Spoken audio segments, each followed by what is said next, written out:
মাছকে কি রান্না হচ্ছে? এই তো আজকে আমি শসা দিয়ে চিংড়ি রান্না করব। আমি এখানে পরিমাণ মতো তৈল এবং পেঁয়াজ নিয়েছি। আমি এখন এটাকে একটু ভেজে নেব। আমি পেঁয়াজের সাথে চিংড়িটাকেও একটু ভেজে নিচ্ছি।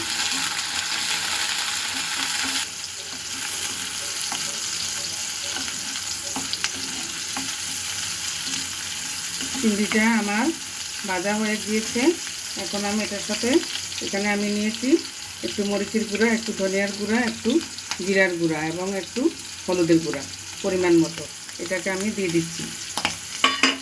এটাকে একটু নেড়ে চেড়ে আমি শসাটা অ্যাড করছি। শসাটা আমি আগেই ভাপিয়ে নিয়েছিলাম, কাজে এটা রান্না করতে বেশি সময় নেবে না। সাথে অ্যাড করছি একটু পরিমাণ মতো লবণ। আমি এখন এটাকে 5 মিনিটের জন্য ঢেকে দিচ্ছি। ফিরে এলাম 5 মিনিট পর। এখন আমি একটু ধনিয়া পাতা অ্যাড করে দিচ্ছি। তৈরি হয়ে গিয়েছে আমার শসা চিংড়ি।